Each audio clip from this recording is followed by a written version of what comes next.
pour toi, si tu veux. Ok, il n'y a pas de souci. Ok, d'accordo.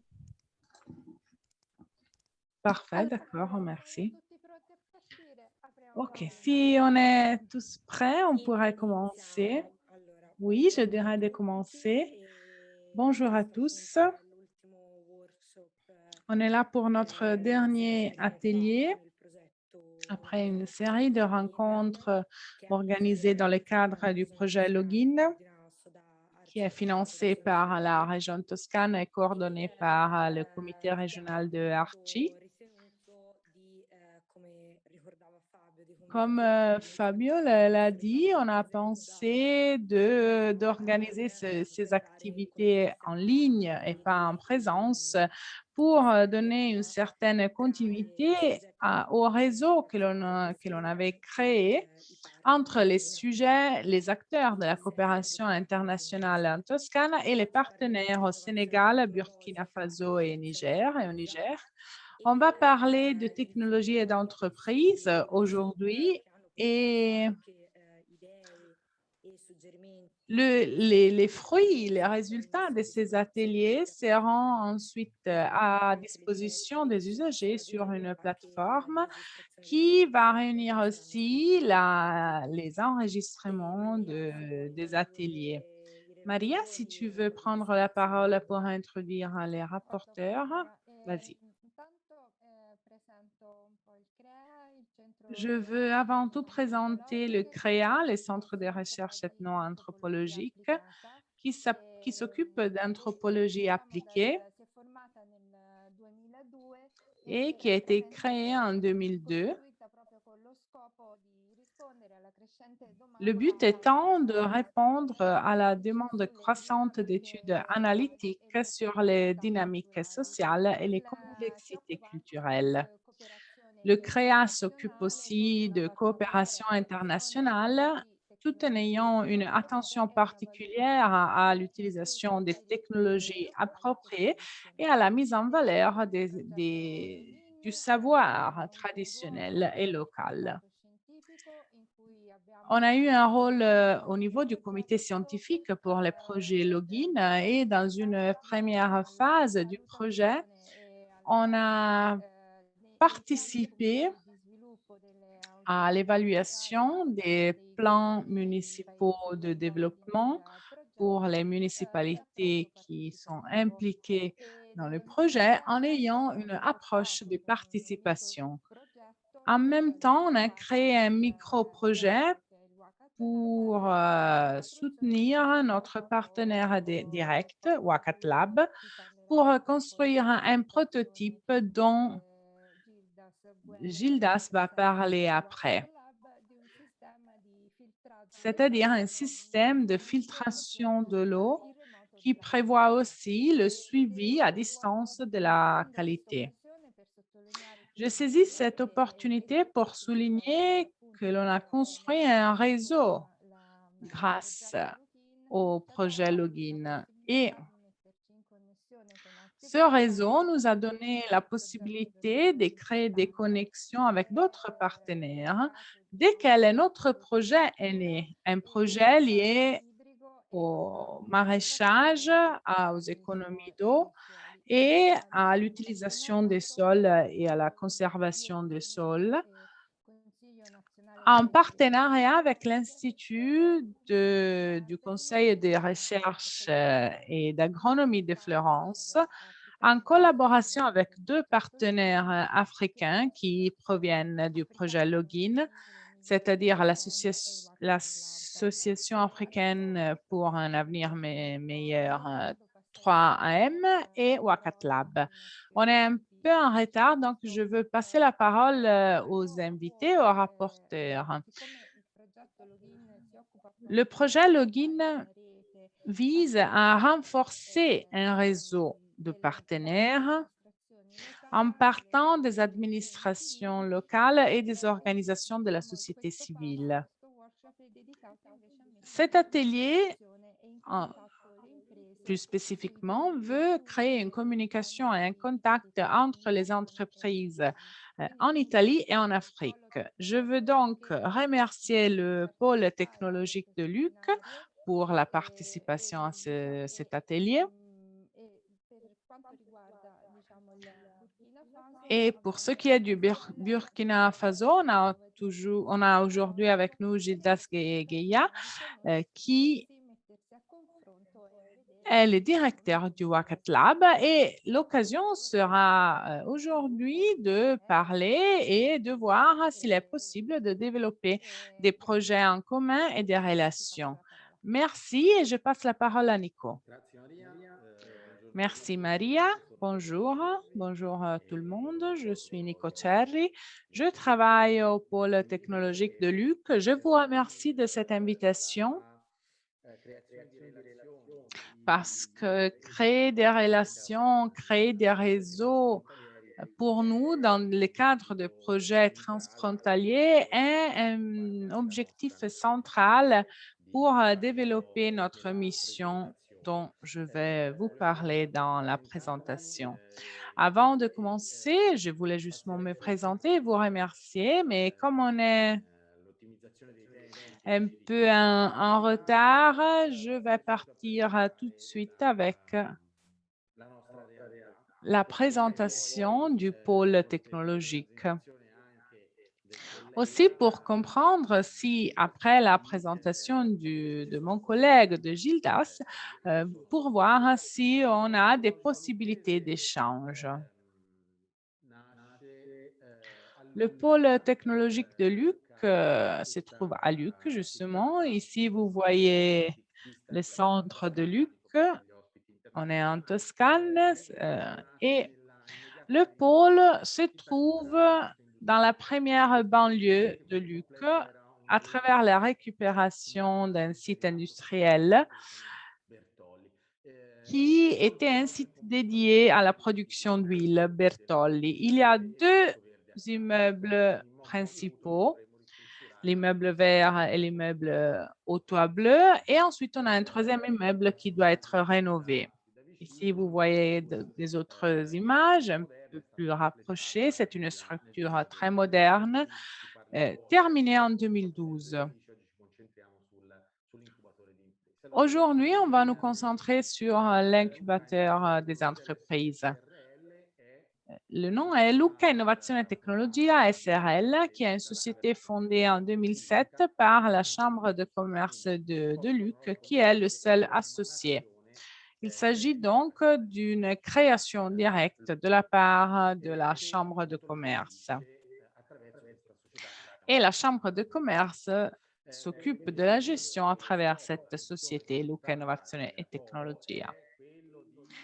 Le but du pôle, confirmé par les statuts, est favoriser le transfert des technologies et améliorer le développement d'entreprises innovantes.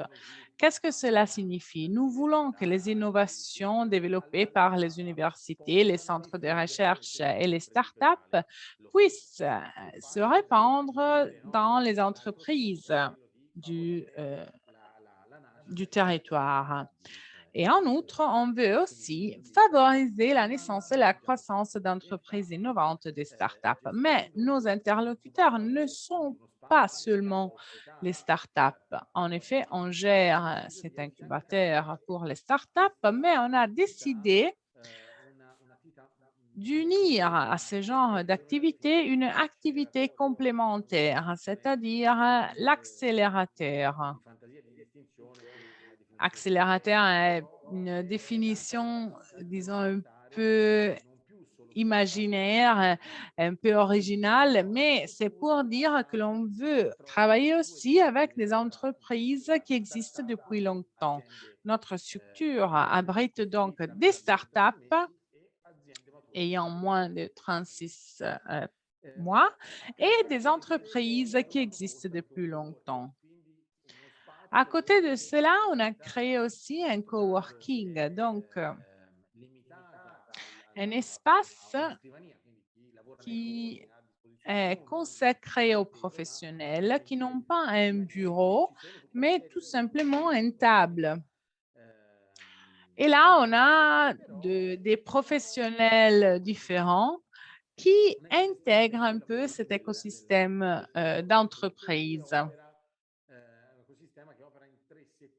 Et cet écosystème se concentre sur trois secteurs, hein. L'informatique et la numérisation, les énergies durables et les bâtiments durables. La majorité des entreprises du pôle technologique de Luc sont des entreprises du secteur informatique. Pourquoi est-ce que j'ai utilisé le mot écosystème? Parce que le choix d'avoir aussi bien des startups que des entreprises qui existent depuis plus longtemps arrive d'une réflexion qui était au début théorique, mais qui a été vérifiée dans la pratique, de créer un dialogue entre des entreprises qui offrent de l'innovation, qui s'occupent d'innovation, comme les startups, avec des entreprises qui recherchent de l'innovation. Voilà donc que l'on veut créer des relations, notamment des relations commerciales. La création des relations est donc une sorte de mantra pour nous qui guide toutes nos actions. Et pour faire cela, on a décidé de délimiter les secteurs d'intérêt, donc informatique, énergie durable, bâtiment durable, comme je l'ai dit, mais aussi de créer une sélection pour les entreprises qui veulent accéder au pôle. On a donc décidé de limiter le champ d'activité à des entreprises qui peuvent collaborer ensemble sur trois facteurs. Donc, la durabilité économique et financière, donc la capacité de développer un projet, et le fait d'être dans l'un de trois secteurs, hein, et le caractère entrepreneurial des entreprises. Et cela vaut pour les startups et pour les entreprises déjà établies. Pour ce qui est du coworking, qui est géré par une startup créée dans le pôle, il n'y a aucune sélection et l'accès est toujours possible. Ce que l'on fait n'est pas simplement d'abriter les entreprises. On fournit aussi des services dans l'incubateur et l'accélérateur. Certains services sont fournis même avant l'entrée de l'entreprise dans l'incubateur, donc la disponibilité du bureau. On fait des services de scouting, donc pour faire émerger des projets innovants, par exemple en organisant des événements comme Creathon, qui est une sorte de marathon de créativité, ou des jeux pour les écoles comme Lucas Start and Up pour introduire le thème de l'innovation dans les écoles et des services de ce type, comme des ateliers, des webinaires pour simuler le caractère innovant des entreprises. On fait des projets aussi transfrontaliers comme Stepping Up, qui est organisé avec la France et la Sardaigne. Et on a aussi mené un projet, Beside, qui visait la création de relations avec les pays du nord de l'Afrique. On avait eu de bons retours d'expérience en ce sens du nord de l'Afrique, mais la pandémie a malheureusement entravé les projets. Mais on a vu qu'il est possible de créer ces relations. En outre, on fournit de la formation pour les personnes qui veulent créer des entreprises et de manière gratuite, on aide le développement du business plan pour les équipes qui passent la sélection. Du point de vue logistique, l'incubateur prévoit des bureaux. Donc, on donne des bureaux aux entreprises qui mesurent entre 25 et 60 mètres carrés. Et le prix est modéré. Donc, le prix est raisonnablement bas, excusez-moi. Et l'entrepreneur doit porter seulement l'ordinateur. Pour l'accélérateur, les espaces sont un peu plus grands. Donc, nous, on donne le bureau et la chambre, donc, mais le prix est le prix de marché parce que l'on suppose qu'il s'agisse d'une entreprise un peu plus mûre qui donc peut payer un prix de marché. Pour le coworking, on donne une table pour travailler et les services comme l'électricité, etc. La partie qui est la plus intéressante pour ce projet sont les activités qui rentrent dans le cadre de l'Hub de l'innovation, Innovation Hub. C'est-à-dire donc un système de création de relations. De relations qui s'axent sur trois secteurs. Donc, des relations commerciales pour les entreprises du pôle qui se rencontrent avec les entreprises du territoire. La création de relations avec les investisseurs, parce qu'on essaie d'avoir l'attention des investisseurs providentiels ou des fonds d'investissement pour les projets qui sont particulièrement intéressants pour ceux qui investissent dans le capital de risque. Et en outre, on crée des relations aussi avec l'université.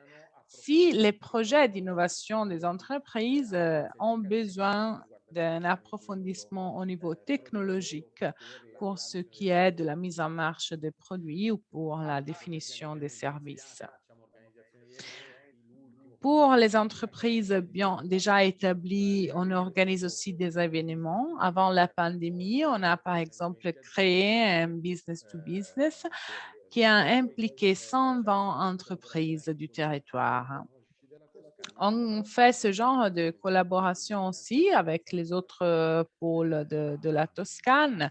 On donne du support, du soutien pour participer aux appels d'offres, par exemple. Avant de vous donner des informations sur les dimensions du pôle en termes de nombre d'entreprises, pour donner quelques informations supplémentaires liées au sujet de l'intervention d'aujourd'hui, je veux ajouter que notre pôle technologique est bien ancré dans son territoire. On veut créer des relations entre les startups et les entreprises du territoire, mais on essaie de travailler aussi de manière nationale et internationale, mais on part de notre territoire. Luc est une ville assez petite qui a un secteur industriel important, par exemple dans le secteur du papier ou dans le secteur nautique. Et donc, nous croyons que l'industrie locale doit être le premier élément, le premier point duquel il faut partir. Voilà donc que je peux définir le pôle technologique de Lucca comme un pôle local. Si on fait une comparaison, par exemple, avec les pôles de Milan ou de Turin, on voit qu'ils vivent dans une réalité plus complexe, plus, disons, riche par rapport au pôle des petites villes comme Luc. Et donc, ils peuvent abriter plus de startups.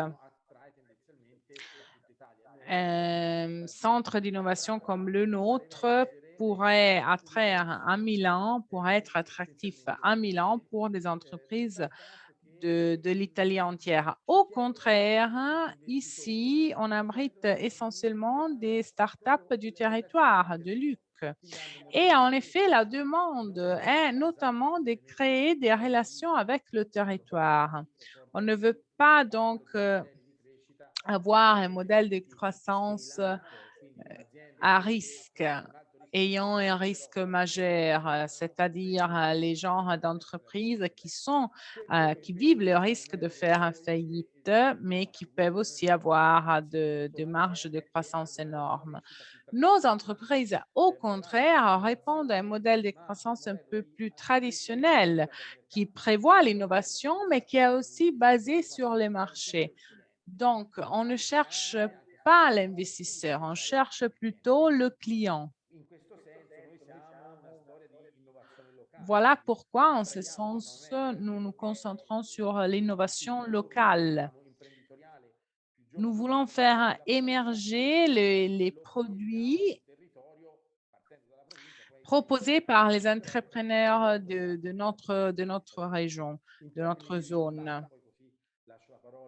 Pour ce qui est de résultats, et après je passe la parole à M. Gildas, aujourd'hui, on a 27 entreprises ici, 19 sont des entreprises bien établies et parmi ces 19, on a beaucoup d'entreprises qui étaient des startups. Pourquoi? Parce que certaines startups, après 3 ans, décident de rester dans l'incubateur. 7 sont au contraire des startups assez récentes. Si vous regardez les noms des entreprises, vous voyez que le secteur principalement représenté est l'informatique. Le dernier chiffre que je veux mentionner est le chiffre qui montre la croissance du pôle. Si on considère le pôle technologique de Luc dans son ensemble, c'est-à-dire la production de chaque entreprise, on voit que de 2015 à 2018, le chiffre d'affaires a été multiplié par 3. On avait 17 entreprises en 2015 et 23 en 2018. Et l'impact sur l'emploi aussi est très intéressant parce qu'on avait 121 personnes en 2015 et on a 229 employés maintenant. Quand je parle d'employés, clairement, je pense aux freelances du coworking, à leurs employés, à leurs collaborateurs. Donc, toutes les personnes qui sont liées d'une manière professionnelle au pôle. Si l'on pense que l'on est dans une province assez petite, en effet, ce sont des chiffres intéressants.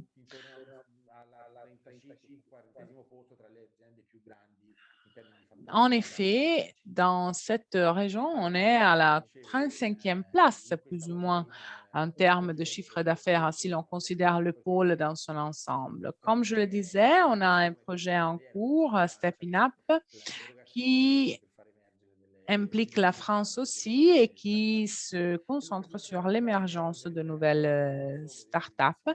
Et après, on a Lucas Start and Up, qui est un projet en cours. Voilà le site web. Et c'est un simulateur dans l'espace pour les entreprises. Je termine ici mon intervention et je suis là pour répondre à vos questions. Merci bien de votre attention. Merci, Nico. C'était très intéressant. On va faire nos commentaires après. Et je passe la parole à Gilda Squella qui est là. Et je vais faire partir la présentation. Et Gildas, tu peux ensuite me dire quand je dois passer à la diapo suivante. Bienvenue. Et je commence avec la présentation. Juste une seconde. Vedete la presentazione? Est-ce que vous voyez la présentation? Oui, on la voit. Prego, Gilda, se puoi iniziare. Allez-y, Gildas, tu peux commencer. Riesci? Est-ce que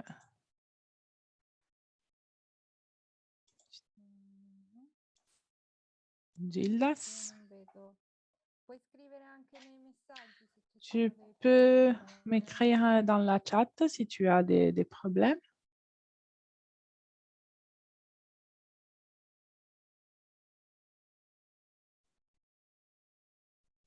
Gildas, Gildas, tu es là? Gildas?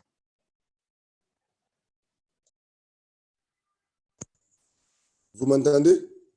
Sì, Oui, sì, sì, ti sentiamo. oui, on t'entend. Ok, parfait. Donc, on peut commencer avec la présentation. Donc, voilà, et Julas Guéla de Wakat Lab. C'est bon, on peut aller, Maria?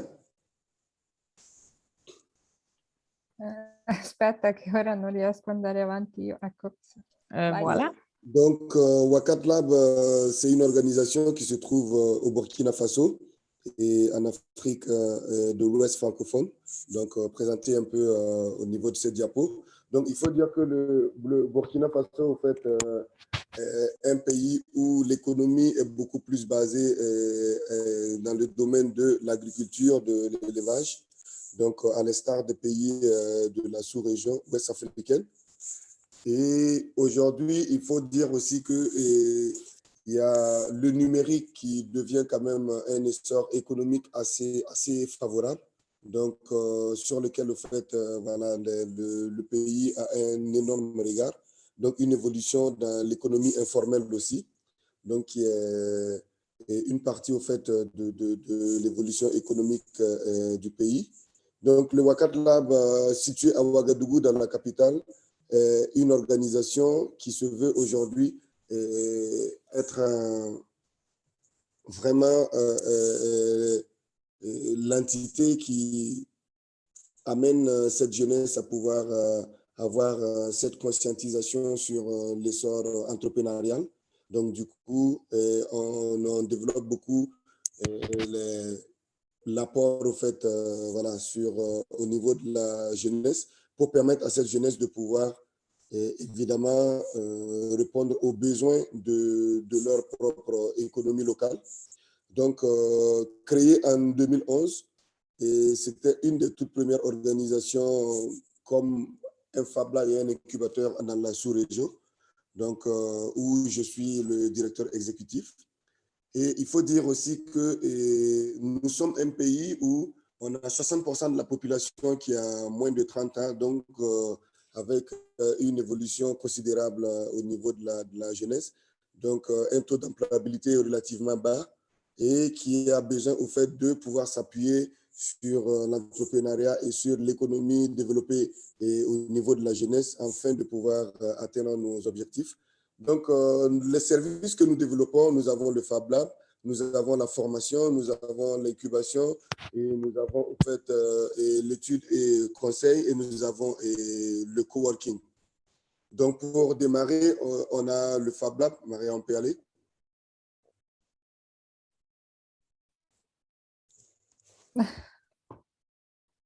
Voilà, on peut passer au diapo suivant, s'il vous plaît.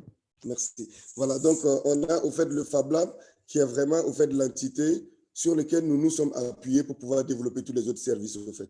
Parce que le Fab Lab pour nous, c'est l'espace auquel nous essayons d'accueillir le maximum de personnes.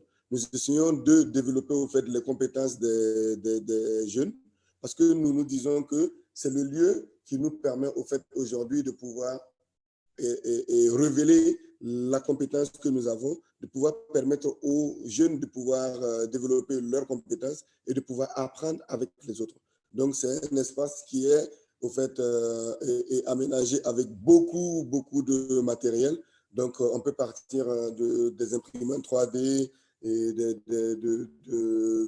lasers, de tout ce qui est découpe laser, de tout ce qui est brodeuse numérique. Donc, pour permettre à cette frange de la population de pouvoir développer au fait des compétences à partir de ces machines. Et après le Fab Lab, au fait, nous avons ce volet qui est assez important pour nous, c'est l'aspect incubation. Donc, nous accompagnons des jeunes porteurs de projets, donc qui a démarré à partir de 2017 parce que nous avons compris qu'à partir du Fab Lab, on a eu des jeunes qui ont développé des compétences, donc qui ont envie de pouvoir poursuivre ces compétences et aller jusqu'au développement économique, au fait. Donc, nous avons développé ce volet incubateur pour permettre à ces jeunes-là de pouvoir, au fait, continuer avec l'idée de pouvoir pérenniser une entreprise viable. Donc, de ce fait, nous leur offrons, au fait, des outils, du matériel et nécessaires pour pouvoir accélérer ou créer leur entreprise. Et il faut dire que le processus d'incubation de Wakat Lab s'étale sur 3 niveaux. Donc, nous avons premièrement ce qu'on appelle la pré-incubation. Donc, la pré-incubation qui se base beaucoup plus sur le diagnostic du projet, sur la vision et mission, et aussi sur l'identification des outils et compétences. Donc, sur l'identification de la demande du client, donc aussi sur le prototypage et le test. Donc, la pré-incubation, on permet vraiment aux porteurs de projet de pouvoir, dans un espace assez réduit, de pouvoir identifier et comprendre et pouvoir tester son prototype afin de pouvoir avoir déjà un prototype viable. Donc, parce que, au fait, si vous voulez, et pourquoi nous commençons déjà par la pré-incubation? C'est parce que nous avons, au fait, des porteurs de projets qui sont assez visionnaires et des gens qui viennent et nous solliciter, au fait, notre service à partir de leur idée. Donc, à partir de l'idée, on ne peut pas déjà parler d'incubation. Il faut déjà parler de la pré-incubation parce qu'il faut qu'on arrive à tester, à valider et à comprendre avec le porteur de projet que l'idée, il est vraiment viable et on peut le tester et valider sur une période bien déterminée afin de pouvoir passer au fait à l'instar de l'incubation. Donc, par rapport à l'incubation, donc, nous offrons des services comme identification de la valeur ajoutée, justement, de chaque offre. Donc, à partir de l'incubation, ça veut dire que nous avons déjà testé le prototype et nous savons que déjà le prototype, il est fonctionnel et nous savons qu'il y a potentiellement un marché viable pour ce porteur de projet. Donc, ça nous permet déjà d'aller maintenant, au fait, avec ce porteur de projet, tester vraiment la valeur ajoutée et de pouvoir comprendre comment est-ce que ce produit peut être vraiment rentable. Donc, nous avons, au fait, ce qu'on appelle l'amélioration des outils numériques, parce que évidemment, nous sommes dans tout ce qui est activité numérique et nous utilisons le numérique comme un essor ou comme un appui pour pouvoir améliorer ou développer ou accélérer, au fait, les projets que nous avons.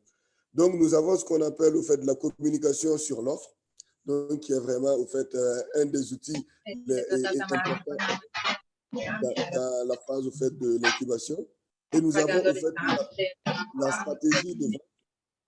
Donc, la stratégie de vente de pouvoir, au fait, avec le client, pouvoir mettre en place, au fait, une stratégie pour pouvoir améliorer son offre, au fait, de vente. Nous avons, au fait, le modèle économique. Donc, le modèle économique est assez important pour nous parce que ça permet de pouvoir, au fait, valider le processus que le porteur de projet a. Scusa, Gildas, interrompiamo un attimo. Gildas, un instant, s'il vous plaît, les micros. Ceux qui ne doivent pas parler, s'il vous plaît, désactivez les micros. Merci bien, Gildas, vas-y, excuse-moi. Ok, merci, il n'y a pas de problème. Donc, nous avons au fait le modèle économique qui est assez important pour nous parce que ça nous permet de pouvoir valider un peu au fait le processus de développement de l'entreprise en question. Et après, au fait, nous avons l'amélioration du prototype. Parce que, évidemment, après la phase de pré-incubation, nous avons une deuxième phase où nous améliorons un peu le prototype. Donc, ça nous permet, au fait, de pouvoir, en fonction de nos tests clientèle, en fonction de la demande, en fonction des personnes qui sont en face de nous, de pouvoir améliorer, au fait, le prototype et répondre vraiment, évidemment, à ce besoin, au fait.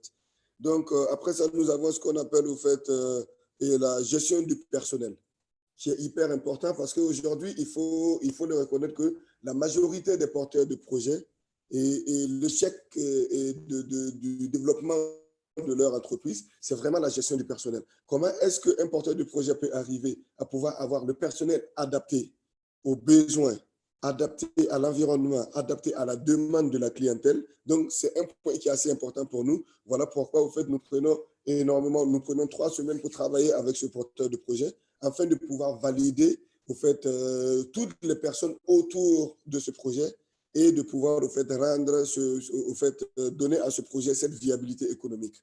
Donc, après ça, nous avons ce qu'on appelle, au fait,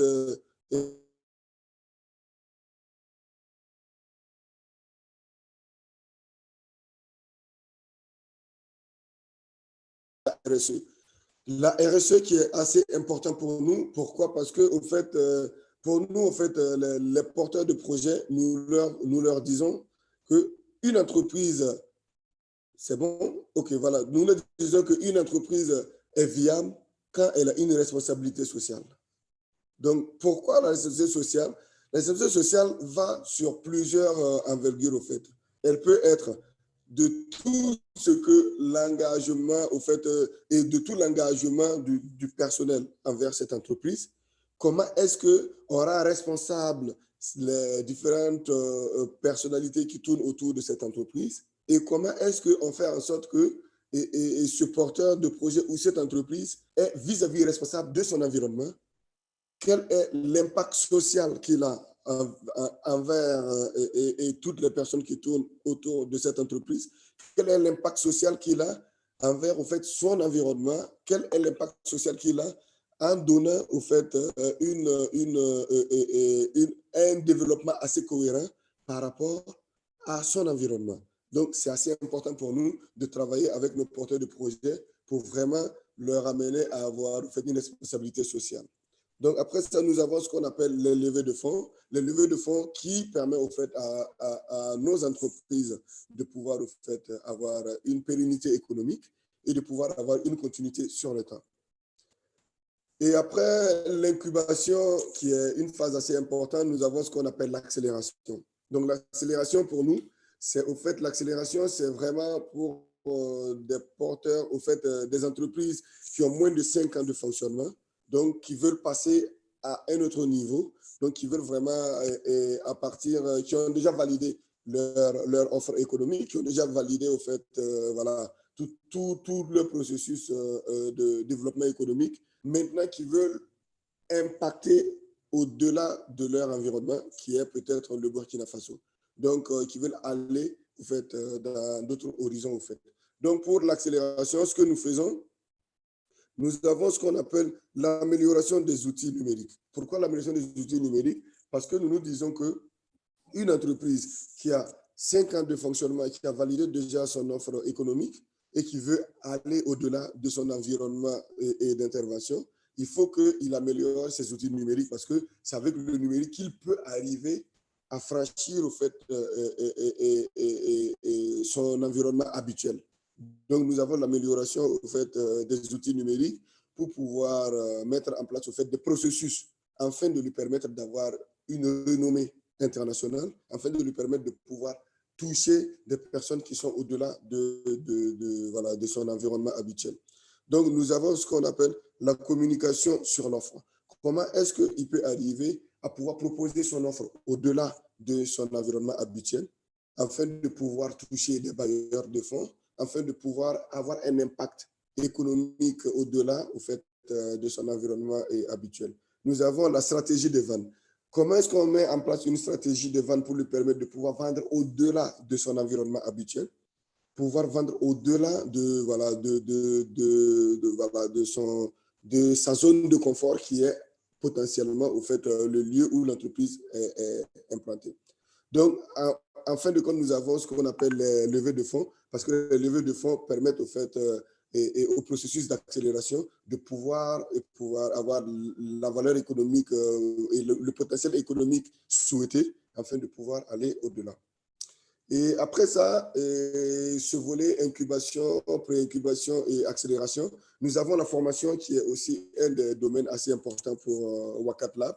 Donc, la formation, donc nous disposons, au fait, d'une panoplie de profils, au fait. Donc, pour la formation, au Wakat Lab, si vous voulez, nous sommes une organisation qui est assez ouverte avec d'énormes potentiels de compétences. Donc, nous permettons, au fait, aux différentes compétences qui participent et aux offres de Wakat Lab de pouvoir, au fait, valider leurs compétences en donnant de la formation, en permettant, au fait, aux gens autour de pouvoir bénéficier de toute cette compétence-là. Et du coup, au fait, par rapport aux différentes formations, nous avons ce que nous appelons le parcours numérique. Le parcours numérique est assez important pour nous parce que le parcours numérique, au fait, pour nous, c'est vraiment un des éléments qui nous permet de pouvoir, au fait, permettre à des jeunes de suivre tout un parcours, au fait. Donc, et ce parcours-là, ça leur permet de pouvoir avoir des initiatives de formation sur les outils de modélisation, évidemment, tout ce qui est de la conception, donc qui leur permet, au fait, de pouvoir avoir tout ce qui est début de projet avec les défis. Donc, qui leur permet au fait de pouvoir avoir un défi en face d'eux et comment est-ce qu'on répond à des solutions quand nous avons un défi en face de nous. Donc, le parcours numérique leur permet de pouvoir avoir ces outils-là et pour pouvoir au fait développer des solutions assez intéressantes, mais orientées plutôt défi et innovation. Et après le parcours, après la formation, nous avons ce que nous appelons le coworking. Donc, le coworking qui est assez important pour nous. Donc, parce que pour nous, en fait, le coworking, c'est vraiment ce lieu-là qui permet aux jeunes de pouvoir être en connexion avec différents autres profils. Comment est-ce que nous gérons le coworking? Le coworking est différent. Au fait, le coworking n'est pas vraiment un modèle économique de business pour nous. Je vous explique un peu comment est-ce que nous gérons au fait l'aspect coworking. Pour nous, au fait, le coworking, c'est vraiment le lieu où nous permettons à plein de jeunes de venir travailler, de venir bénéficier des compétences qui existent dans le lieu et de partager leurs compétences. Donc, comment est-ce que nous récupérons dans le coworking? C'est que nous permettons à ces jeunes, nous mettons à leur disposition un espace, un cadre, un lieu avec tout le processus. Et ces jeunes sont dans l'obligation de pouvoir, au fait, intervenir dans le programme ou dans le processus de développement de Wakat Lab en apportant leur expertise, premièrement. Deuxièmement, en mettant leurs compétences à disposition à travers les formations. Donc, ça nous permet de pouvoir avoir une panoplie de formations disponibles et que voilà, des jeunes compétents donnent au fait et avec l'espace. Donc, après, au fait, le coworking, nous avons ce qu'on appelle le conseil et études, qui est vraiment le modèle pour nous de pouvoir mettre à la disposition des organisations ou des ONG les compétences de Wakat Lab. Donc, par rapport à ce processus, ce que nous faisons, nous allons rencontrer ces potentielles ONG, organisations, et nous leur disons, nous sommes un espace, nous avons de la compétence à mettre à disposition. Et comment est-ce que ces compétences-là peuvent vraiment vous servir et comment est-ce qu'ensemble, on peut mettre en place un processus de design thinking et pour pouvoir, au fait, répondre aux besoins de vos bénéficiaires. Donc, ça nous permet, au fait, de pouvoir, au fait, développer des solutions adaptées aux besoins, adaptées au contexte et qui répondent vraiment aux besoins de ces organisations-là. Donc, le Wakat Lab aujourd'hui est situé dans plusieurs villes du Burkina Faso. Donc, nous avons le siège qui est à Ouagadougou. Donc, Ouagadougou qui est la capitale du Burkina Faso. Donc, avec lequel, en fait, nous travaillons beaucoup sur tout ce qui est numérique, innovation et entrepreneuriat. Donc, le siège à Ouagadougou est beaucoup orienté sur numérique, innovation et entrepreneuriat, afin de pouvoir répondre aux besoins de cette jeunesse-là qui entreprend et qui vraiment développe au fait, des solutions assez intéressantes. Nous avons le second lieu qui est Bobo Dioulasso, qui est la deuxième capitale du Burkina Faso, où nous sommes aussi installés. Et à Bobo Dioulasso, au fait, Wakat Lab met l'accent sur l'agriculture, la culture et l'éducation. Pourquoi l'agriculture, la culture et l'éducation à Bobo Dioulasso? Parce que Bobo Dioulasso est la capitale économique du Burkina. Donc, évidemment, avec une zone forestière assez importante, donc, où l'agriculture est assez importante dans cette localité. C'est une des villes qui a toujours gardé au fait cette valeur culturelle du pays, donc où la culture est assez importante. C'est une des villes aussi où l'éducation a vraiment une importance assez capitale. Pourquoi? Parce que, évidemment, il y a beaucoup de jeunes qui s'adonnent à la pratique au fait, de la culture, de la danse et tout, donc où l'éducation est assez importante. Donc voilà pourquoi ces 3 secteurs d'activité qui sont assez importants pour nous. Nous avons le 3e lieu qui est Wakat Lab Moctero. Donc évidemment, qui est un des modèles de Fab Lab humanitaire pour nous, parce que dans cet espace, nous avons développé ça avec l'ONG Terre des Hommes, donc pour pouvoir répondre à des besoins spécifiques. C'est un des lieux où il y a beaucoup plus au fait de pratiques d'orpaillage traditionnel, donc des jeunes et des enfants qui abandonnent le milieu scolaire pour aller sur des sites d'orpaillage. Donc avec un risque assez important de mortalité, avec un risque assez important de délinquance, avec un risque assez important de pratiques au fait néfastes pour le développement de la localité. Donc, nous avons installé un Fab Lab là-bas, premièrement, pour pouvoir réduire la présence des mineurs sur les sites d'orpaillage. Donc, on a développé tout un programme avec Terre des Hommes pour pouvoir, au fait, permettre aux enfants qui ont abandonné le milieu scolaire de pouvoir avoir une insertion scolaire, mais une approche assez particulière. Donc, comment est-ce qu'ils peuvent développer, au fait, les compétences en apprenant? Donc, nous avons mis en place assez de processus et de tout ce qu'on peut appeler le parcours numérique adapté à ce milieu au fait d'orpaillage. Nous avons aussi développé, vous voyez en haut, au fait, une machine à spirale qui permet aux orpailleurs de pouvoir nettoyer leur sans utiliser les produits chimiques. Donc, c'est une machine qui utilise la gravité, donc qui permet aux orpailleurs de pouvoir nettoyer leur sans utiliser les produits chimiques. Pourquoi? Parce que les enfants, ils sont utilisés dans la phase de lavage au fait, de l'or. Au fait. Donc, une fois qu'on arrive à répondre à ces besoins, il y aura potentiellement le moins de présence au fait, de mineurs sur le site d'orpaillage. Donc, ça, c'est le 3e espace qui est assez particulier et qui est un espace humanitaire pour nous. Donc, aujourd'hui, nous avons développé ce qu'on appelle des communautés. Parce que, si vous voulez, à partir de tout ce que nous avons, pour nous, le plus important, c'est la valeur en fait, de nos communautés. Nous avons ce qu'on appelle Olomec, nous avons ce qu'on appelle Moussotek. Moussotek qui est vraiment la partie où voilà, nous intégrons la majorité des filles dans le domaine de la technologie parce que c'est assez important pour nous. On se dit qu'elles sont restées longtemps marginalisées et aujourd'hui, elles ont la capacité de développer autant que les hommes des compétences dans le domaine de la technologie. Donc, ça, c'est Moussotek. Nous avons ce qu'on appelle Human Lab Africa, qui est vraiment une communauté que nous avons mis en place pour permettre à des Fab Labs de toute la sous-région, d'accord? Donc, du Burkina au Bénin, au Mali, et au Niger, voilà, de toute la sous-région ouest africaine, de développer des solutions dans l'handicap. Donc, pour nous, c'est assez important. Donc, nous, au fait, mettons en place des compétences, des outils disponibles pour permettre à toutes ces communautés-là de pouvoir développer des solutions dans l'handicap qui va des prothèses open source, des fauteuils roulants open source, voilà, et voilà, d'autres outils, au fait, voilà, open source qui peut permettre à des personnes qui vivent avec une situation d'handicap de pouvoir se sentir encore plus dans un environnement adapté. Et nous avons ce qu'on appelle le Wakat Lab English Club, parce que, bon, évidemment, l'anglais est assez important.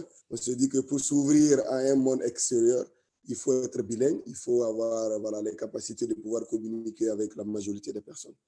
Et les expériences de Wakat Lab.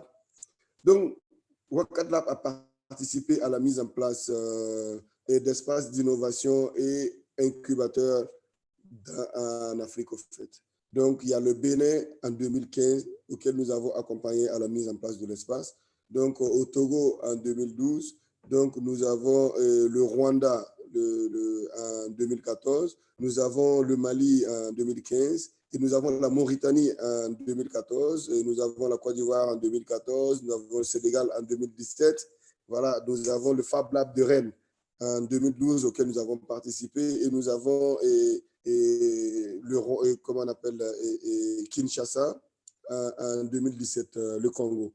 Donc, comme compétence dans l'organisation événementielle, nous avons été co-organisateurs de Innova Africa pendant plusieurs années. Donc, évidemment, en 2010 à Bamako, donc évidemment, qui a été en même temps et l'opportunité pour nous de pouvoir rencontrer ces acteurs-là et de pouvoir initier un premier départ au fait, de solutions de mise en place d'espace. Donc, nous avons Ouagadougou en 2011, Dakar en 2012, Abidjan en 2013, Lomé 2014 et Cotonou en 2015. Donc, Wakat Lab travaille aussi avec beaucoup de partenaires.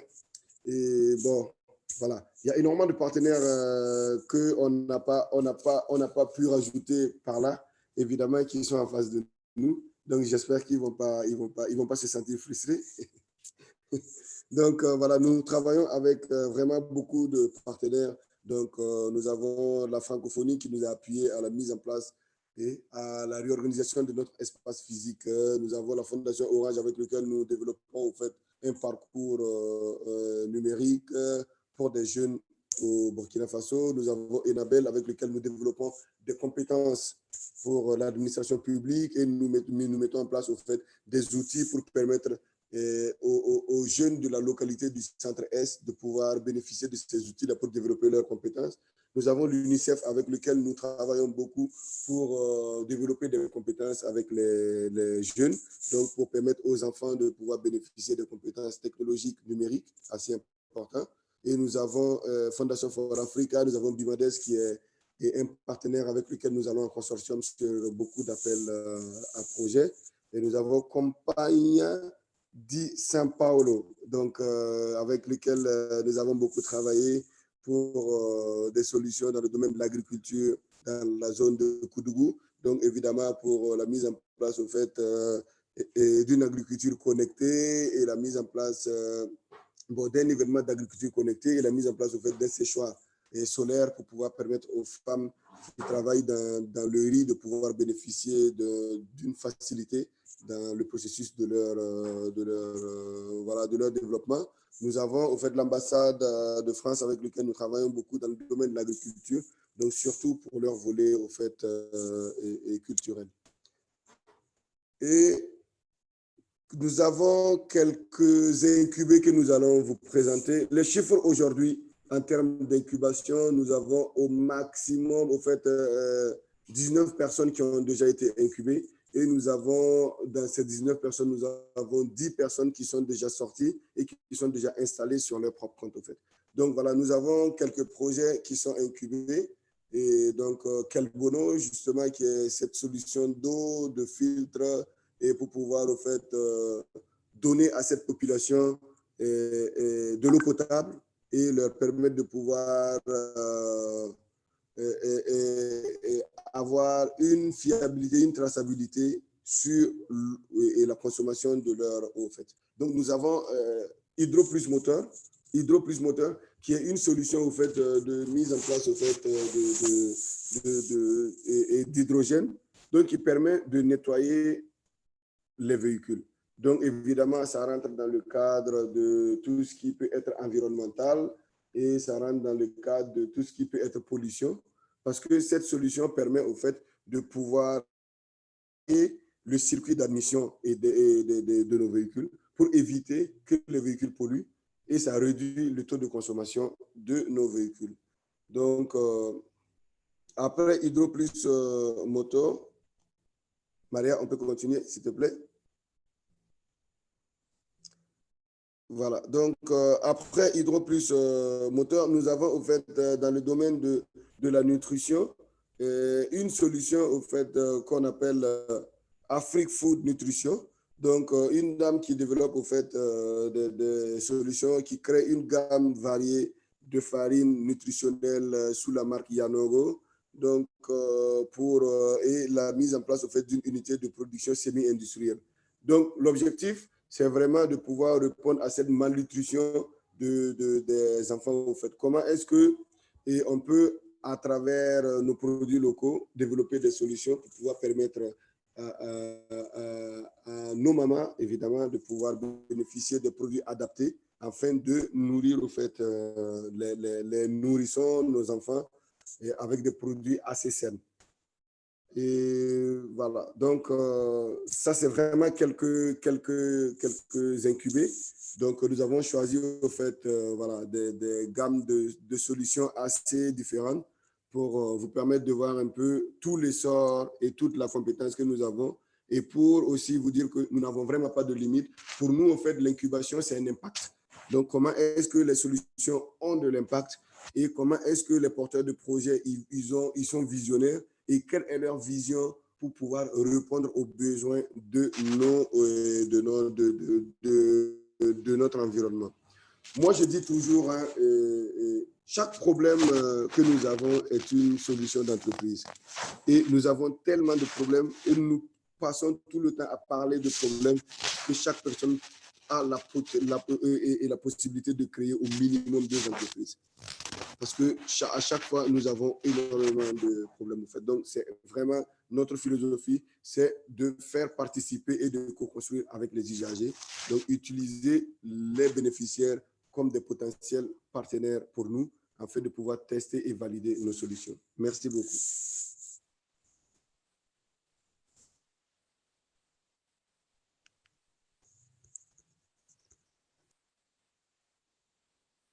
Ok, grazie Gildas.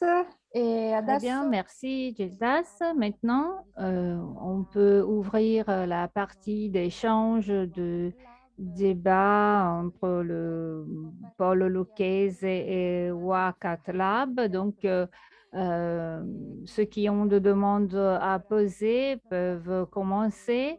Et donc, Nick et Gildas peuvent chercher à comprendre s'il y a des intérêts ou des possibilités pour faire quelque chose ensemble. Donc, cet espace est à vous pour interagir.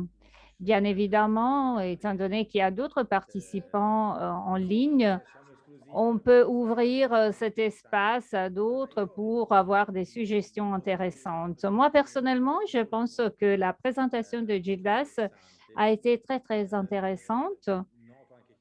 Je remarque aussi que par rapport à notre proposition, à notre offre de services, eux, ils sont bien plus organisés, leur offre est bien plus organisée. Et nous, on travaille plutôt sur l'intervention individuelle. Ceux qui nous contactent souvent ont des hésitations à entamer un parcours bien structuré comme leur parcours. Leur parcours est bien structuré et à mon avis, il s'agit d'un parcours très convaincant. Et je pense que ce parcours aurait pu être utile pour quelques entreprises que j'ai rencontrées dans le passé. Nous aussi, avec la Chambre de commerce, on s'occupe de ces étapes, mais leurs offres, leurs propositions sont très intéressantes. J'ai quelques éléments pour Gildas. J'imagine que Wacat Lab est une société privée, tandis que nous, on est un organisme public. Donc, j'ai une curiosité là-dessus. En outre, en ce qui concerne les sociétés que l'on abrite, Gildas a parlé de 2 réalités qui nous intéressent beaucoup, l'alimentation. Nous aussi, nous avons une société à cet égard qui s'occupe des intolérances. Et puis, il y a 2 projets liés à la mécanique. Alors, je voudrais savoir s'ils ont aussi des projets et quel type, des projets liés à l'informatique ou bien au développement des logiciels, des applications. Et donc, après sa réponse, je peux parler de ce que l'on fait nous chez nous. Merci. OK. Et bon, je suppose que je peux parler. Alors, Oui, allez-y, allez-y. OK, merci. Voilà, donc, merci beaucoup pour ces réactions. Oui, il faut dire que nous avons vraiment des solutions orientées logicielles parce que c'est quelque chose dont je n'ai pas parlé potentiellement parce que moi, je me disais que c'était évident. Et il faut dire que nous avons au fait des personnes qui, tout ce qui est fintech, tout ce qui est développement de logiciels, de marketplace et tout ça, nous avons plein de solutions dans ça.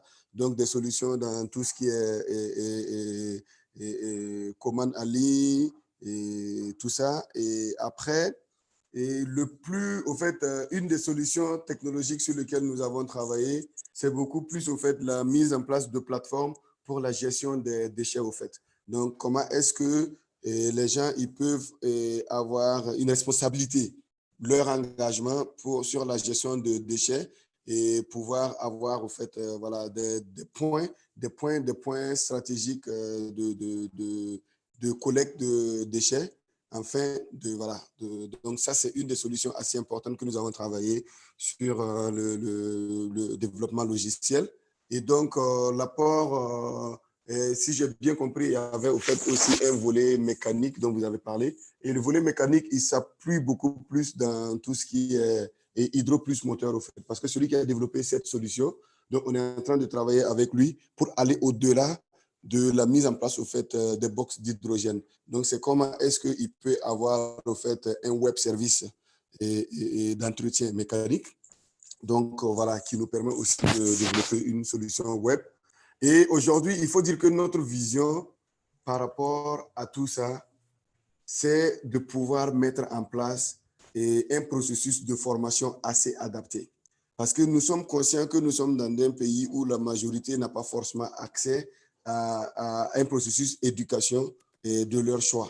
Parce que, évidemment, bon, avec beaucoup plus de jeunes, donc et une économie qui est assez réduite, c'est difficile pour les jeunes de pouvoir choisir quel type de formation ils ont besoin. Ils sont contraints de pouvoir faire un processus au fait éducation classique. Et nous sommes en train de vouloir mettre en place au fait l'école 226, donc de Wakatlab, qui va être au fait un processus éducatif et assez court, entre 8 et 9 mois, pour permettre à des jeunes, de manière informelle, de pouvoir bénéficier d'un processus de formation et de pouvoir au fait aller vraiment répondre aux besoins du marché actuel.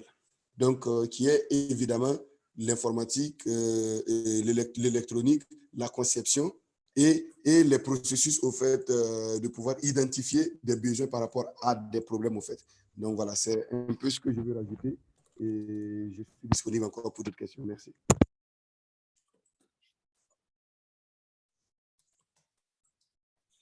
La curiosità è, siete un soggetto completamente privato, Et vero? donc, est-ce que vous êtes un organisme complètement privé?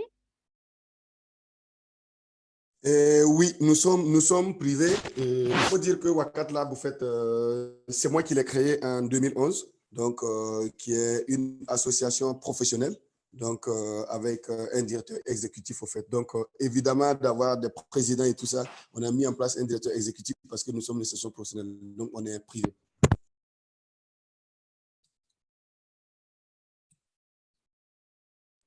Lo chiedo perché Je pose cette question parce que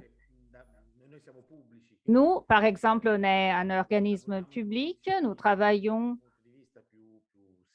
dans une situation plus simple en tant qu'organisme public et non pas privé. Et donc, j'apprécie une fois de plus votre travail, un travail bien mené, bien organisé, dans un contexte complexe, très intéressant. Je pense qu'on pourrait réfléchir, même séparément, sur la formation, justement, parce que l'une des entreprises, l'une des sociétés est présente ici au pôle, voulait entamer avec des partenaires et je pense que dans le projet B-Side, on s'est rencontrés peut-être. Eh bien, cette société voulait rédiger une proposition de formation sur le développement des logiciels. Donc, ce domaine pourrait être un domaine d'étude à approfondir ensemble si vous pouvez être intéressé aussi. Oui, bien sûr que le domaine de la formation, on est vraiment intéressé parce que pour nous, c'est vraiment un des leviers pour permettre voilà, aux gens de pouvoir bénéficier des compétences et de pouvoir atteindre leurs objectifs. En fait. Donc, on est vivement intéressé par ça.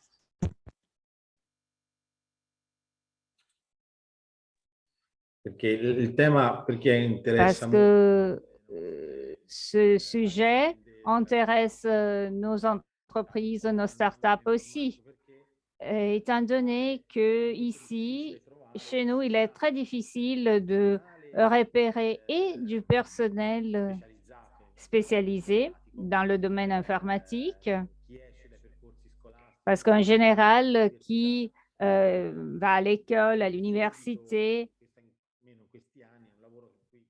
au moins à présent, trouve un boulot tout de suite, étant donné que la demande de gens qui s'occupent de la programmation est forte. Et donc, pour les entreprises grandes, bien organisées, eh bien, ces sociétés ont plus de facilité à faire des propositions économiques intéressantes. Donc, l'idée était la suivante. Est-ce qu'il est possible de réaliser des parcours informels pour former des gens qui s'occupent de la programmation? Et est-ce que ces gens pourraient être disponibles à travailler pour des petites sociétés ou bien pour des startups avec des débouchés pour le marché italien, par exemple? Oui, oui, oui, bien sûr, c'est vraiment possible. Et je pense que c'est un peu aussi notre objectif, si vous voulez, de pouvoir mettre en place, au fait, l'école 226. C'est vraiment pour répondre à ça, au fait. Pourquoi? Parce qu'on se dit que, voilà, les formations peuvent être réadaptées aux besoins en fonction du besoin, en fonction de l'environnement, en fonction de la personne en face. Et puis, ça permet, au fait, voilà, à la personne de pouvoir mettre en place leurs compétences et mettre à disposition leurs compétences pour pouvoir répondre à un besoin et aussi de pouvoir avoir développé une valeur économique. Donc, évidemment, je pense qu'on peut réfléchir ensemble sur ce processus parce que nous avons des programmes, au fait, qui sont assez ouverts. Pour nous, en fait, le programme, il est intéressant quand il est adapté à un besoin ou quand il est adapté. Donc, pour ça, je pense qu'il y a une possibilité de réfléchir ensemble et de mettre ensemble, en fait, le processus le plus adapté pour vous et pour nous. Et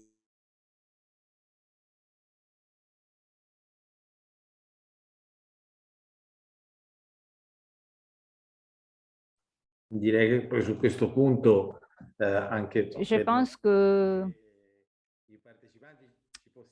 on peut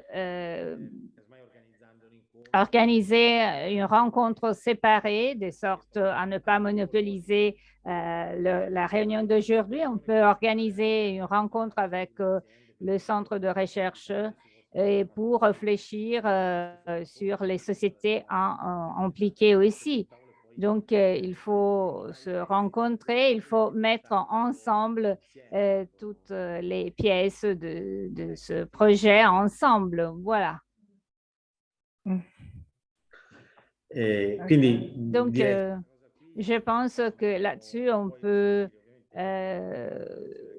rester en contact. Je suis tout à fait disponible. Il y a d'autres personnes aussi qui peut-être peuvent être intéressées à participer à ce projet, à nous joindre dans ce parcours.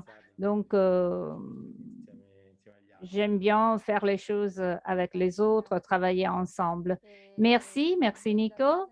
Gildas, est-ce que vous avez des questions, de commentaires? Autrement, on peut laisser la parole aux autres participants qui sont nombreux et je les remercie tous et toutes pour être avec nous aujourd'hui. Pour ceux qui veulent prendre la parole, pour mieux organiser le débat, en bas à droite, il y a réaction. Donc, vous pouvez lever la main et à travers cette fonction, de cette façon, je sais à qui donner la parole. Alors, j'ai remarqué que Fabio Malfatti du Centre de recherche ethno-anthropologique a levé sa main, donc je lui donne la parole pour faire ses commentaires. Merci. Me voilà. Et voilà. Il y a tout de suite le portable. Voilà. Donc, bonjour, je m'appelle Fabio Malfatti et je ne sais pas si vous me voyez. Oui, on te voit. Non, non, on te voit, pas de problème. Donc, est-ce que vous m'entendez? Oui, très bien. Alors, je suis le président du Centre de recherche ethno-anthropologique Et je voudrais souligner un point que j'ai beaucoup apprécié. Au fil des années, en tant qu'anthropologique, ethno-anthropologique, on a mené plusieurs recherches et études sur la collaboration. On a fait pas mal de publications sur le sujet concernant la coopération sanitaire et on a travaillé pour ce qui est de la zone de Sienne, pour ce qui est des réseaux. Au cours de ce parcours, on a toujours cherché à souligner le fait que coopérer n'est pas aider, mais c'est travailler ensemble pour entamer des processus de co-développement. Souvent, au sein de la coopération internationale, ceux qui opèrent en tant que coopérants mènent des activités à l'étranger qui souvent ne sont pas connectées avec les activités menées pour la vie de production. Le seul exemple concret de cet échange concerne la coopération sanitaire. La région Toscane a un programme de coopération sanitaire très bien organisé et là, on peut voir en concret les avantages de la collaboration parmi des pays différents. Il y a une partie, il y a un texte sur les retombées de la coopération au développement. C'est un texte dont le titre est Partager et savoir. Et on fait ces exemples. L'exemple classique est pris par le travail, la thèse faite par une étudiante sur l'hôpital de Poggibonsi, notamment le repère de la maternité. Et cette partie de l'hôpital, grâce à la collaboration internationale, le personnel a compris les différences entre les différentes exigences en Italie, en Europe de l'Est et en Afrique. Voilà donc que cela devient le centre des mères qui veulent accoucher dans un environnement accueillant. Donc, voilà donc que l'on a rédigé une sorte de liste de règles pour faire de la coopération pour travailler à l'étranger. Donc, dans ce cas spécifique, développer les compétences techniques, compétences d'interpréter les exigences ailleurs, implique le développement des motivations. Un autre élément intéressant est la comparaison avec des systèmes de production des sociétés différentes. Donc, grâce à la comparaison, on apprend des modalités différentes qui ne font pas partie du parcours classique, comme Nicole l'a bien dit. Donc, en général, nous avons une entreprise qui embauche et qui emploie tout le personnel. Et donc, après l'école, on pense à aller travailler dans ces sociétés. Mais donc, la question centrale était la suivante. Pourquoi, à un moment donné, un projet de coopération internationale implique les incubateurs d'entreprises et l'entreprise? Voilà le point clé. Nous, on est tout à fait persuadés qu'il n'est pas possible de faire du co-développement sans la collaboration parmi les entreprises, sans l'échange d'idées, sans des espaces économiques. Moi, personnellement, je ne pense pas que n'importe quoi doit être gratuit parce que les coopérants doivent avoir un salaire aussi. Voilà pourquoi on a posé la question, est-ce que vous êtes un organisme privé? Oui. Donc, il est possible de concevoir des modèles d'entreprises qui fonctionnent et donc, on peut faire des comparaisons entre les entreprises de notre territoire et d'autres territoires, des entreprises qui occupent des niches. Et grâce à cette rencontre, ils peuvent trouver un nouvel espace. Moi, je voulais souligner ces points et ces points ont été mise en évidence par les présentations. Donc, le point central est la démarche ouverte pour connaître ce qui se passe ailleurs, au-delà des préjugés qui souvent nous font voir les choses de façon tout à fait erronée, complètement erronée. Et cela entrave notre compréhension des potentiels d'une rencontre, une rencontre parmi des différences. Et parfois, voilà pourquoi on reste bloqué, emprisonné par nos préjugés. Donc, merci beaucoup. Merci, Fabio. Patrizio Vigneroli veut prendre la parole. C'est le CNR de Florence. Il veut prendre la parole et je lui donne la parole. Merci Maria, merci les rapporteurs et bonjour à toutes et à tous. Moi, personnellement, je voulais souligner un point. Après l'intervention de Gildas, que j'ai suivi avec beaucoup d'attention, je m'excuse si je vous ai rejoint avec du retard, mais je voudrais souligner un point, c'est-à-dire la prise en charge des retombées sociales qui sont très présentes dans l'activité menée par Wakat Lab, même s'il s'agit d'une entreprise privée. Alors, l'attention par un organisme privé pour les retombées sociales sur l'environnement, sur l'innovation, au-delà des activités mêmes, eh bien, tout cela est extrêmement intéressant. Il s'agit d'une leçon qu'il faut bien apprécier. Il y a d'autres organismes publics qui s'occupent plutôt des aspects économiques liés à une activité, tandis que d'autres éléments qui sont moins faciles à évaluer, qui sont considérés comme moins importants pour définir le business, eh bien, ces aspects sont quand même essentiels, notamment quand on parle d'un processus qui vise à définir de nouvelles technologies, de nouveaux produits. Voilà la réflexion que je voulais partager avec vous. Merci. Merci, Patrizio. On est vraiment en conclusion, mais quand même, s'il y a quelqu'un parmi les participants qui veut ajouter quelque chose, s'il y a quelqu'un qui veut faire un commentaire pour ce qui est de cet atelier, eh bien, ouvrez le micro, comme ça je vous vois. Autrement, s'il n'y a pas rien d'autre à ajouter, je passe aux conclusions et aux remerciements. Donc, 1 minute pour voir s'il y a quelqu'un qui veut prendre la parole.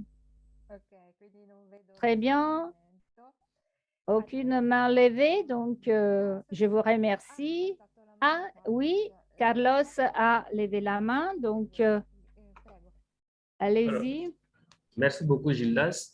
J'ai bien suivi la présentation, mais au niveau de coworking, je ne sais pas, est-ce que là-bas, vous avez dit que les jeunes que vous recevez pour les séances de travail, d'accompagnement, ils ont une obligation. Je n'ai pas très bien compris l'obligation de travailler pour Wakat Lab. Et ça, c'est la première préoccupation. La deuxième, est-ce que au niveau de Ouagadougou même, vous avez, au-delà de la dimension formation classique que vous avez, et pas classique, disons, formation sur l'accompagnement de la créativité, est-ce qu'au niveau de l'enseignement classique, comme ça, vous avez des contacts pour développer ces initiatives-là? Parce qu'il y a beaucoup de structures d'enseignement supérieur ou technologique et qui peut être en contact avec vous pour développer, comme ce qu'on appelle la créativité de certains logiciels pour résoudre des questions techniques ou des questions même de gestion administrative ou des questions visant l'efficacité. Parce que nous avons vu à une des conférences avec le Sénégal où on a mis la digitalisation dans le domaine de l'état civil. Et comme vous recevez des génies en informatique que vous accompagnez, est-ce que ce domaine-là, vous avez exploré avec les mairies ou avec certains centres de formation pour des handicapés, par exemple, pour pouvoir suivre des cours? Parce que moi, par exemple, je suis directeur des études d'un institut de Chalon. Nous travaillons sur l'agroéconomie. Nous avons, par exemple, eu une demande qui nous a été, que personnellement j'ai reçue, qui m'a un peu laissé perplexe. Et il veut faire un handicapé moteur qui veut faire de l'agroéconomie. Alors que vous savez très bien, dans le domaine de l'agroéconomie, nous avons beaucoup de TP, nous avons beaucoup de travaux champêtres. Ben, la question pratique, donc, je ne sais pas si au niveau des mutations des programmes d'enseignement, on peut avoir un travail là-dessus pour permettre de traiter ces cas sociaux-là. Ok, vraiment, merci beaucoup pour les questions qui sont assez pertinentes. Et pour la première, par rapport au coworking, en fait, on évite comment est-ce que nous on procède. Le coworking, pour nous, en fait, on ne fait pas payer monétairement les gens. On dit aux gens, voici un espace et cet espace, il est à vous. Et vous devrez quand même être responsable de cet espace. Qu'est-ce que vous pouvez donner à cet espace? C'est aussi bien en partageant les compétences que vous avez avec ceux qui sont autour de vous. Donc, nous, on met l'espace à votre disposition. Mais au contraire, au lieu que nous, on aille payer des gens pour venir donner des formations, vous allez faire des formations sur vos compétences dans l'espace en contrepartie de l'utilisation de cet espace. Donc, ça nous permet de pouvoir avoir au fait, voilà, des gens aussi qui sont intéressés, parce que cette approche permet au fait aux gens qui sont intéressés de venir.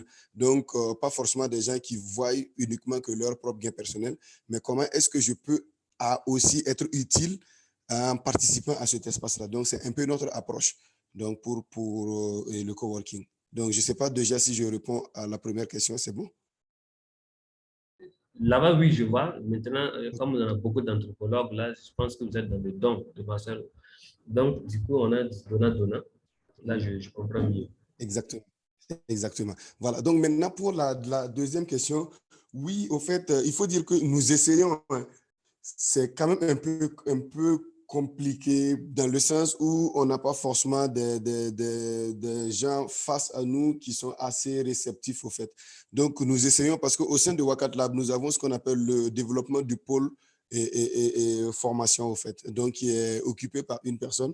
Et son objectif, c'est vraiment de rencontrer les instituts de formation professionnelle parce que nous disons que nous pourrons avoir de l'impact quand une fois que nous devenons au fait ce pôle technologique pour permettre à ces instituts ou ces écoles de formation voilà, et de pouvoir au fait avoir une interaction avec les étudiants.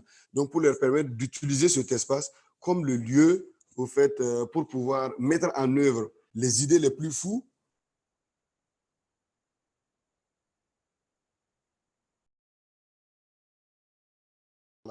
auxquels les autres sont moins réceptifs, au fait. Donc, vraiment, ça, c'est vraiment quelque chose qu'on essaie. Déjà, on a une collaboration avec IST qui a été établie. Donc, avec IST, au fait, on a déjà un partenariat donc, pour pouvoir accompagner. Et avec une école supérieure aussi à Tinkorgo, où actuellement, nous avons, on avait 10 stagiaires, donc de l'école d'agronomie de Tinkorgo qui sont venus travailler chez nous, donc pour pouvoir développer au fait, tout ce qui est agriculture intelligente et tout ça. Donc voilà, c'est des choses auxquelles nous sommes vraiment beaucoup intéressés. Et on n'a pas forcément l'accessibilité facile avec les institutions ou les écoles, mais c'est des choses, si vraiment avec vous, il y a une capacité de pouvoir développer ça, nous sommes vivement intéressés au fait. Nous sommes beaucoup, beaucoup intéressés.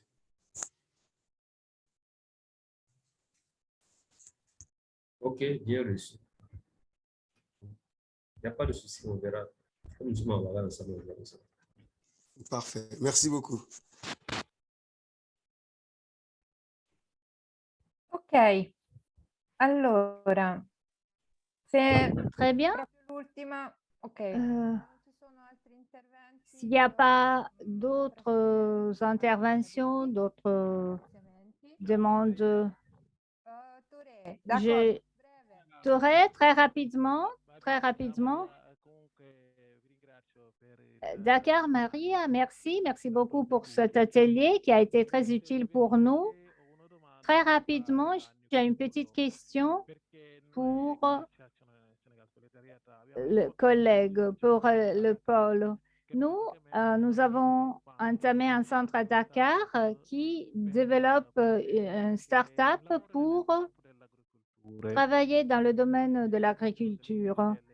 Et eux, ils demandent des logiciels. Comme vous savez, chez nous, on n'a pas beaucoup de on n'a pas beaucoup de pluie. Il pleut 3 fois par an. Et donc, la demande concerne un logiciel pouvant gérer l'eau de façon extrêmement économique. Et l'idée est de faire tout cela à travers un logiciel, justement. Donc, ma question est la suivante. Est-ce que le pôle peut travailler avec nous sur ce point? Et puis,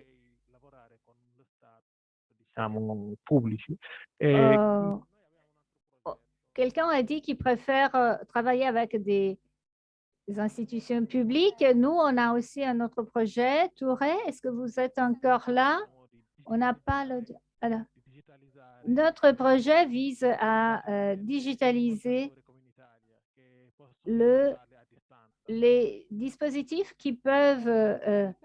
Est-ce que vous pouvez répéter parce qu'on a eu des problèmes de connexion, on n'a pas entendu la question. Donc, est-ce que vous avez entendu?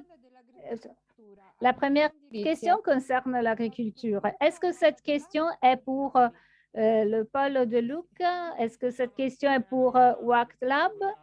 Pour les deux. Pour les deux, parce que nous, on voudrait avoir une solution. Donc, n'importe qui peut nous... Comme vous savez, au pôle technologique, j'ai entendu dire qu'il voudrait travailler avec l'État, avec les publics. Non, non, non, non. Je n'ai pas bien compris. Non, j'ai demandé à Gildas s'ils étaient un organisme public ou privé parce que je voudrais comprendre la nature du projet, tout simplement. Voir le fait qu'ils sont un organisme privé rend le projet encore plus intéressant. En Italie, souvent, le projet comme le nôtre ont une nature publique parce que dans le domaine privé, il est difficile de développer les projets de façon rentable, notamment dans les petites villes. À Milan, à Turin, il est possible de mener ce type de travail de façon rentable. Mais nous, étant donné notre situation, notre territoire, l'investissement public a plus de chances d'avoir du succès. Mais pour moi, il n'y a pas de distinction pour développer des startups. C'était justement une question visant à mettre en avant la valeur de leur travail qui m'a beaucoup ammirato, ecco, del lavoro que j'ai beaucoup apprécié, disons. Mais à part cela, on n'a pas de préférence. Très bien, très bien. Alors, l'autre question était la suivante. Nous, ici, nous voulons renouveler les compteurs de l'énergie électrique parce qu'on a toujours le vieux modèle. Et donc, les vieux dispositifs mesurent les données dans les maisons, tandis qu'en Italie, tout cela peut être fait à distance. Alors, nous, on voudrait exporter le système italien à Dakar. Mais il faut travailler là-dessus. Donc, je voudrais savoir s'il était possible d'avoir un accompagnement sur cela. Alors, tout d'abord, il est difficile de répondre ici rapidement. Alors, si à travers le centre, à travers Maria, on peut rester en contact, et si tu peux me donner les données spécifiques concernant cette exigence, comme ça, je peux te mettre en contact avec les startups du pôle de Luc pour t'aider à développer le projet. Maintenant, je devrais te poser plusieurs questions. Donc, il vaut mieux, à travers Maria, rester en contact. Comme ça, on peut avoir un échange par la suite et voir ce que l'on peut faire et quel type d'entreprise on peut entamer et impliquer. Merci. Grazie, grazie. Merci beaucoup. Allora, Donc, sei Malik, giusto per Malik, sapere, est-ce que pure mi dici il tuo nome? quel est ton nom? Malik. Quindi c'hai Malik, già oui. Donc, tu as déjà mes coordonnées. Excuse-moi, Maria. Alors, c'est Su cui si ça, prova c'est un besoin insieme a que Gilda, l'on peut satisfaire en tant que pôle et avec Gilles associé à travers un projet conjoint. Oui, exactement. Merci, merci beaucoup. Alors maintenant, cette session est une session visant à faire connaître ces deux réalités à Lucques, en Toscane et au Burkina Faso pour entamer des possibilités de développer de nouveaux projets, de nouvelles idées et on souhaite pouvoir créer des entreprises et des postes de travail.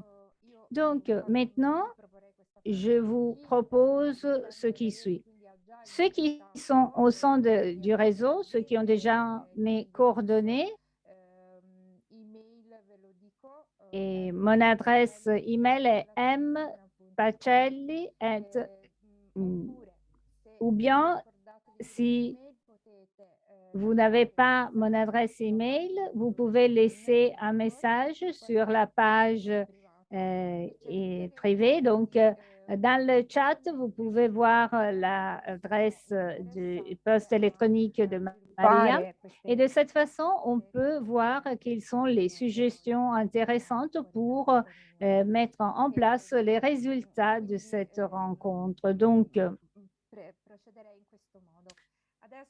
maintenant, on doit vraiment clôturer cette réunion. On était en retard. Je vous remercie beaucoup. Je remercie chaleureusement les interprètes, Irene Milani et Lucia, et les interprètes vous remercient aussi.